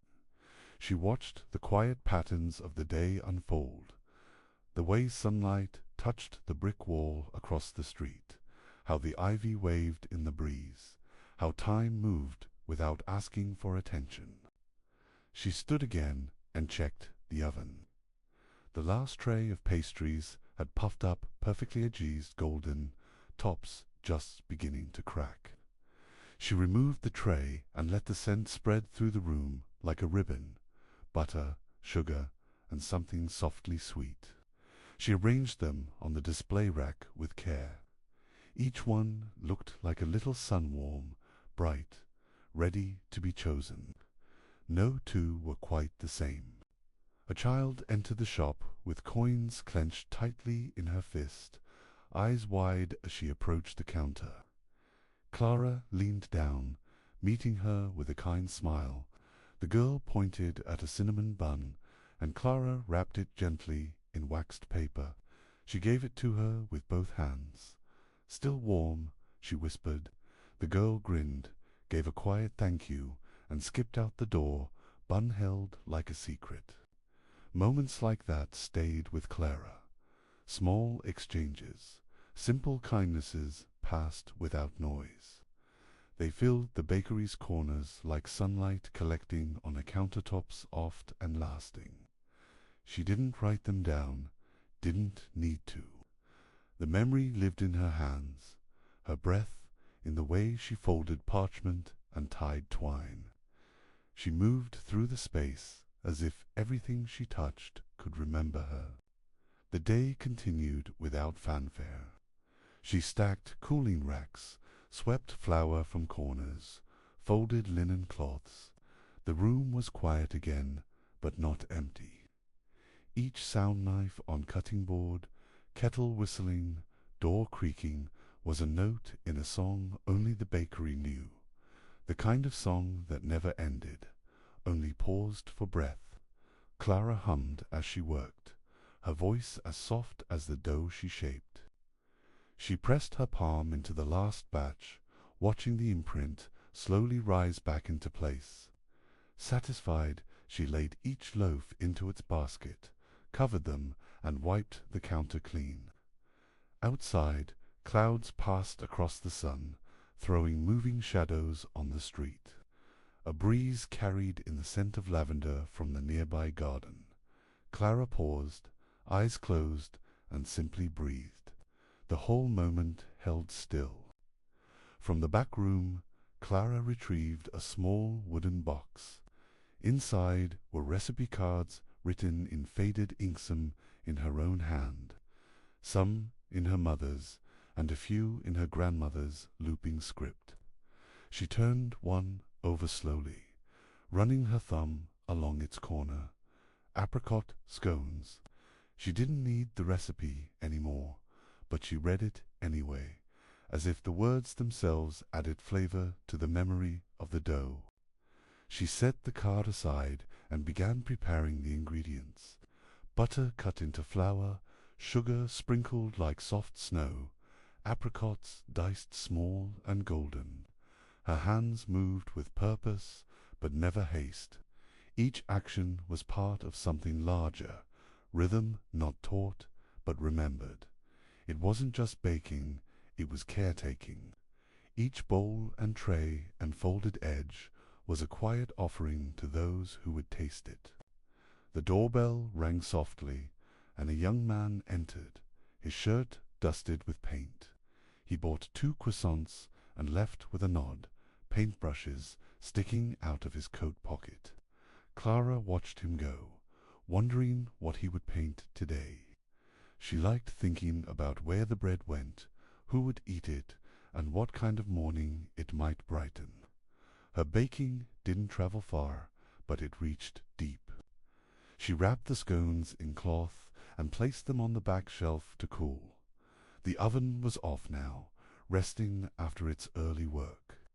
Clara stood for a moment, hands on the edge of the counter, eyes on the empty trays. There was something satisfying about the quiet that followed creation, the warmth left behind, the way the air held the shape of what had been made.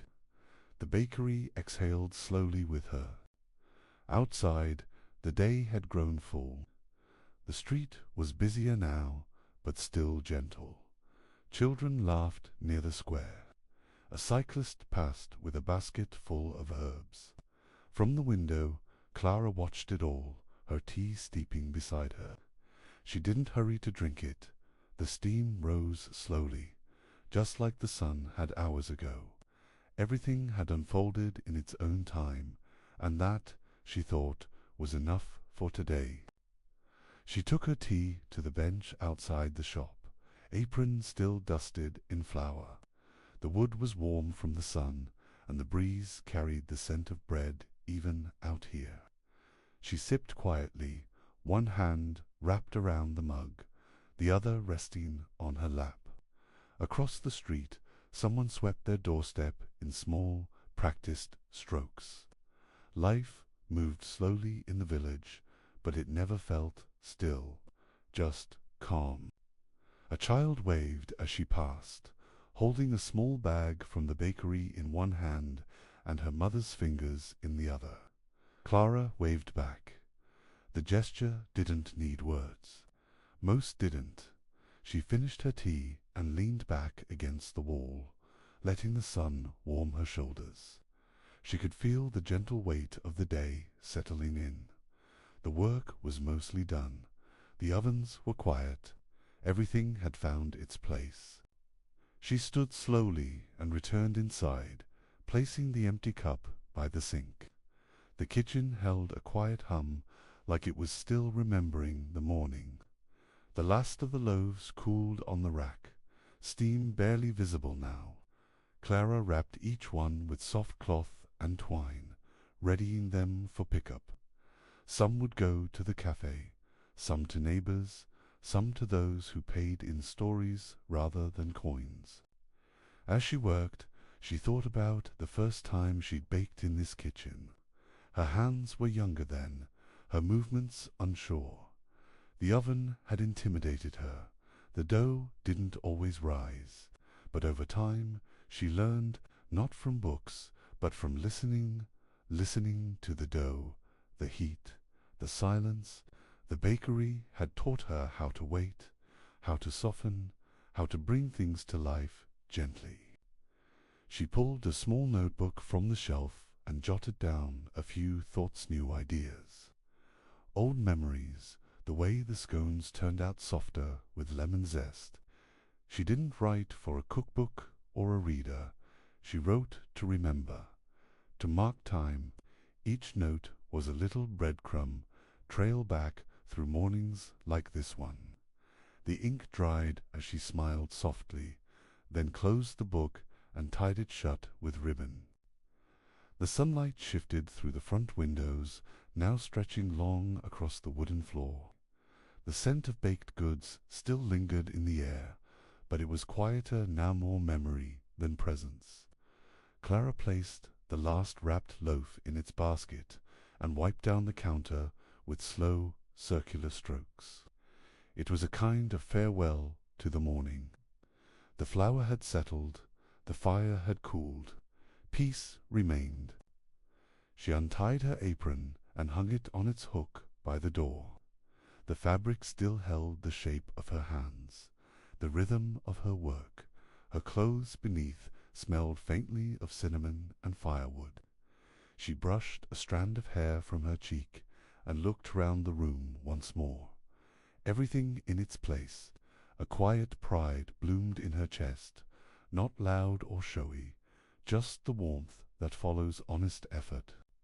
Outside, clouds moved lazily across the sky, their shadows passing softly over the rooftops. The village clock struck noon, its chime drifting down the lane like a bell through water. Clara listened without needing to count the strokes. She knew the time by feel, the way the sun touched the window, the way the tea cooled, the way her shoulders settled. It wasn't about numbers, it was about presence. She walked through the shop one last time, straightening a basket here, tucking a corner of linen there. A few crumbs lay scattered on the counter. She left them, not out of neglect, but reverence. The space wasn't meant to be perfect, was meant to be lived in, to carry traces of warmth, of hands and stories, and mornings that had come and gone. The crumbs were part of the song. As she locked the front door and flipped the sign to closed, the bell above gave one last chime, then fell silent. Clara stood for a moment, looking out at the square. The bakery behind her held the hush of a task completed. She stepped into the sunlight, carrying only the scent of flour on her sleeves and the softness of a day well spent. The wind shifted gently, and she walked without hurry. She walked a familiar path down the lane, past blooming hedges and weathered fences. A neighbor waved from their garden. A dog barked once, then lay back down. The village wasn't busy, but it moved with purpose, soft, shared, steady. Clara's steps matched it perfectly. Her shoes tapped lightly on the stones, and the rhythm of her walk was like the end of a lullaby, fading, but still warm. She paused by the field's edge, where poppies swayed lazily in the breeze.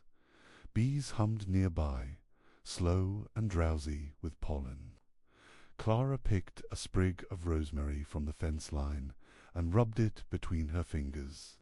The scent clung to her skin, sharp and earthy. She closed her eyes for a moment, holding still. This, too, was part of the recipe, part of the quiet ritual of living a day with care. At home, her cottage windows were open to the breeze, curtains dancing like soft hands in greeting. She entered without a sound, setting her keys in the bowl and untying her shoes. The kitchen smelled like lavender and old wood. She placed the rosemary in a small jar on the sill, its green bright against the pale sunlight. She didn't rush to do anything else. The silence was full and kind. She filled a basin with water and washed her hands slowly, watching flour dissolve into pale clouds. Each rinse was like drawing a curtain closed on the morning. She dried her hands with a linen towel stitched with her initials, then poured herself one last cup of tea, not hot now, but still comforting. She sat by the window where birds gathered in the grass, pecking softly at nothing in particular. The cottage creaked as it settled, echoing the rhythm of her breath. She thought of tomorrow not with urgency, but with quiet assurance. There would be more dough to knead, more trays to fill, more names to greet with a smile, but not yet. Today had been enough. She closed her eyes briefly, letting the light on her eyelids mimic the sun that rose with her, and now rested with her too. A breeze carried in the scent of baked earth and herbs. Time passed unnoticed for a while, the kind of time that didn't need measuring, just living. The cup in her hand grew lighter, and the shadows in the room stretched a little farther. Everything felt slower here, but not still, like dough-proofing on a counter, nothing visible, yet everything changing. She stood once more, opened a journal tucked on the bookshelf, and scribbled a short line: Thursday apricots, 2 loaves for Elsie. Perfect crust, that was all. No more needed. The pages were filled with such entries spanning years. Not stories, exactly, just notes. Traces she liked, knowing the bakery's memory lived here too, in pen and paper, in tiny details caught before they faded. Evening began to settle outside. The light turned honey-colored, and long shadows stretched across the walls. Clara drew her shawl around her shoulders and stepped outside once more. She stood on the stoop and looked toward the village smoke rising from chimneys, laughter echoing faintly from the square. She wasn't part of it now, but she had been. Her presence was baked into its rhythm. She turned back toward the door, stepping inside slowly. Behind her, the garden swayed in the soft wind. The door clicked closed. In the quiet that followed, there was no need for sound, just the hush of home, the scent of rosemary, and the sense of having given something to the day. She placed her journal on the table, folded her hands in her lap, and let herself sit in the golden quiet. And as the light faded, the bakery at Dawn's Edge rested too, the fire gone cold, the shelves quiet, the door locked with care, but inside it all the memory of rising dough, the warmth of shared bread, the touch of flour on hands that shaped morning into something beautiful. And tomorrow it would all begin again, slowly, gently, just as it should. The Lantern Keeper's Night. In a quiet village tucked between 2 sleepy hills, there lived an old lantern keeper named Elliot. His cottage sat at the edge of the path, where the breeze always moved slowly and the stars came out early. Every evening, just before dusk, Elliot would rise from his chair, stretch gently, and begin lighting the lanterns one by one along the winding cobbled streets, humming a tune only the night remembered. The lanterns weren't ordinary. Each one glowed with a different warmth, some golden, some pink, some the pale blue of moonlight. Elliot didn't rush. He lit each lantern with care, whispering a soft wish into each flame: peace to the restless, comfort to the lonely, stillness to the heart. As the lights flickered to life, the village seemed to exhale, settling deeper into the arms of twilight. Children watched from windows, their eyelids heavy. Cats curled tighter in baskets. Bread cooled on sills, beside cooling teacups. Elliot's presence was part of the night itself, steady, gentle, sure. The wind softened when he passed. Leaves stopped rustling, as if pausing to listen. Each step he took laid down a trail of hush, guiding the whole village into dreams. By the time the last lantern was lit, at the edge of the lake, where fireflies played, the sky had turned a deep navy, and the moon had begun her slow rise over the water. Elliot sat on the old bench by the shore, watching the ripples catch the light. This was his favorite moment, when everything had stilled, when the world paused between breath and sleep. Tonight the stars felt closer. They blinked slowly, like they too were getting ready to sleep. Elliot leaned back, letting the night wrap around him. A soft owl call echoed from the woods. He smiled. The lanterns glowed along the path behind him, each one like a heartbeat in the dark. The lake whispered, the air cooled, and everything was okay. Elliot closed his eyes, not to sleep, but to listen. To the quiet hush of the grass, the soft lap of the water, the flicker of distant wings. Somewhere far away, a bell chimed once, low and slow. The sound didn't disturb, it settled. A reminder that time was moving, but gently. No need to keep track, no need to hold on, just float. He rose again and walked the path in reverse, checking each lantern with a gentle glance. None flickered, none struggled, all glowed calmly, like dreams waiting patiently in jars. He passed houses where everyone had settled in, curtains drawn, blankets tucked. Only the faint scent of lavender drifted through the air like a lullaby. As he reached the edge of the village, the trees whispered his name, not loud, just enough to let him know they saw him.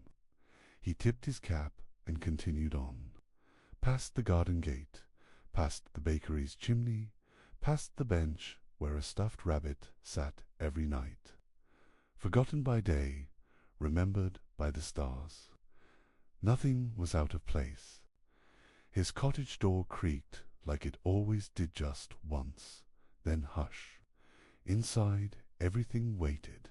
The worn armchair, the kettle wrapped in a cozy, and a single book open to the middle. He didn't need light inside. The glow from the nearest lantern filtered through the curtains, enough to show the shape of home, familiar, slow, kind. Elliot poured water into the kettle, set it on the stove, and sat. Outside, the night thickened, wrapping its arms around the village like a favorite quilt. He listened to the kettle hum as it heated low and soft, like a lullaby beginning.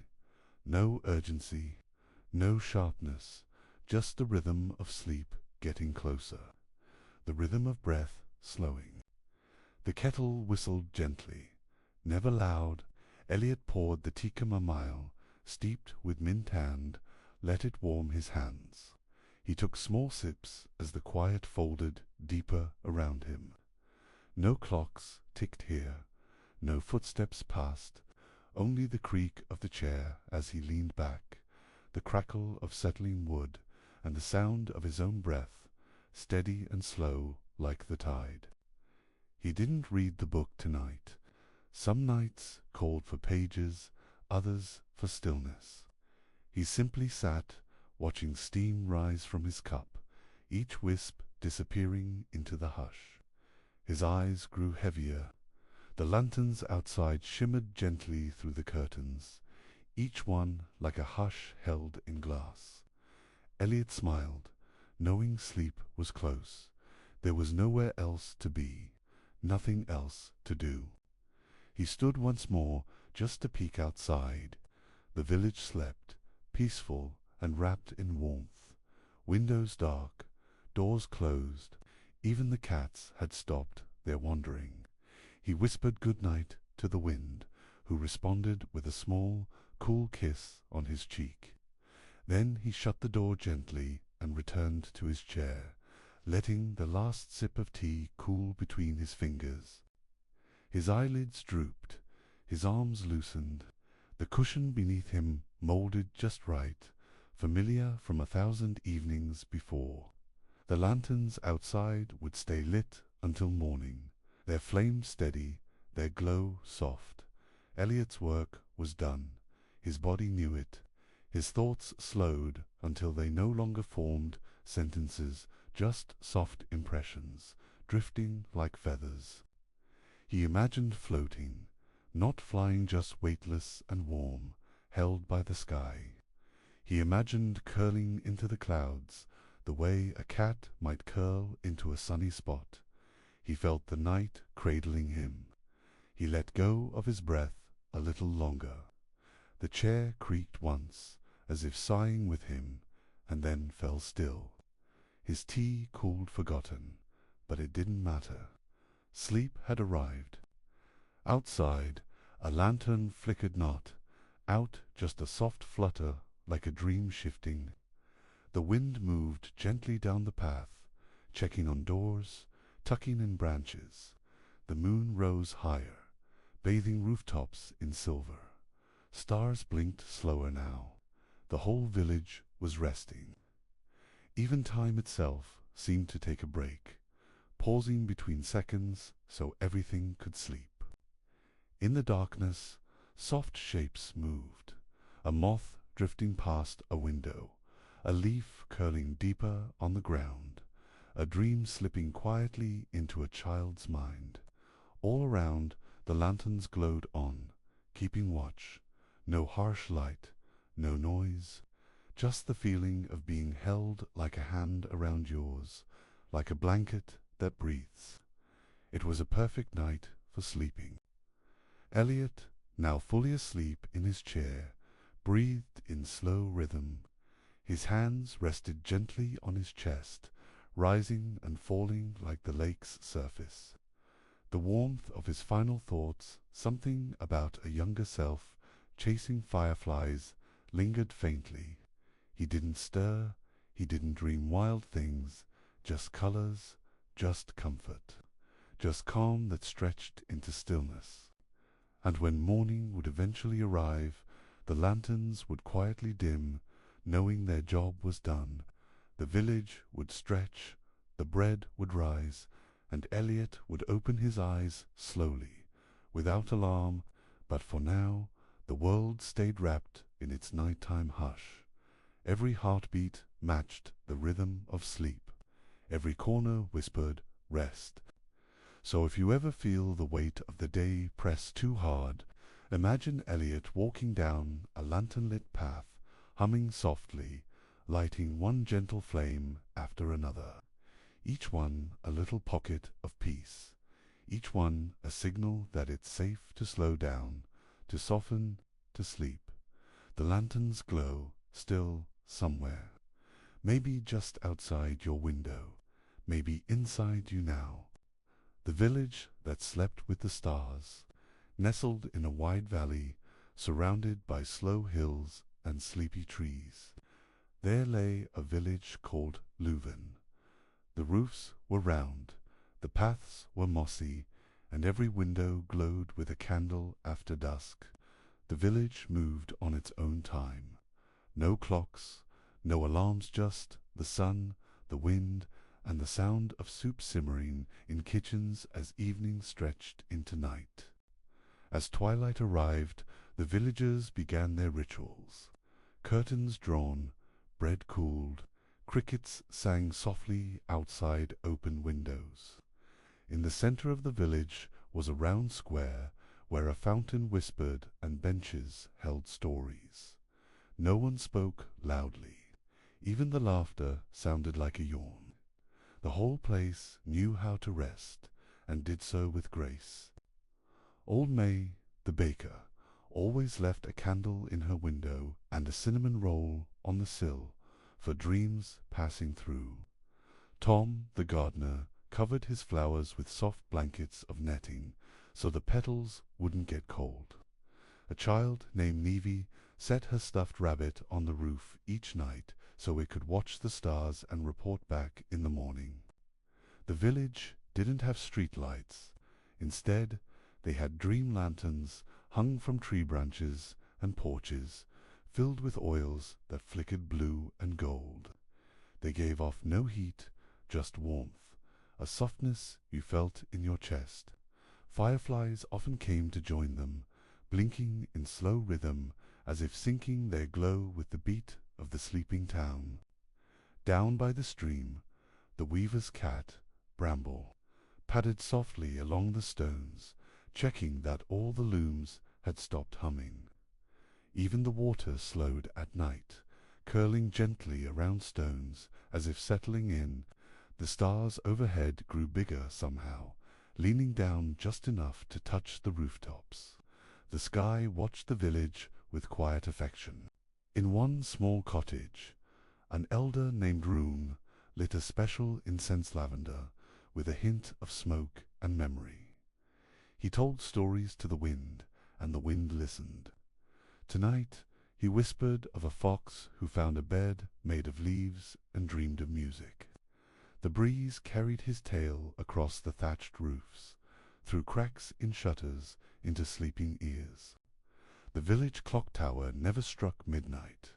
It only hummed a note once, low and soft, like a lullaby too shy to be sung. That hum travelled through the cobbled paths, up into eaves and down into pillows, curling in beside every dreamer. It reminded them, you are safe, you are warm, and there is nothing you must do now except rest. In the forest, just beyond, owls kept watch, not because they had to, but because they liked seeing dreams drift from the chimneys like steam. They hooted gently now and then, a sound that wrapped around the village like a scarf. In return, the village breathed slowly, as if to say, "Thank you, we're still here, we're at peace." One by one, the candles flickered out, not from wind, just readiness. A kind of shared sigh among windows and doors. Even the fountain in the square trickled slower, as though it too was dreaming. All that remained were the stars, the lanterns, and the steady, sleeping heartbeat of a village that understood the sacredness of quiet. And if ever you pass by Loveland, though few do you might feel it, that softness in the air, that hush that wraps around your thoughts, it stays with you even after you leave, a kind of gentle knowing that somewhere, out there, the whole village sleeps beneath the stars, and waits patiently for you to rest too.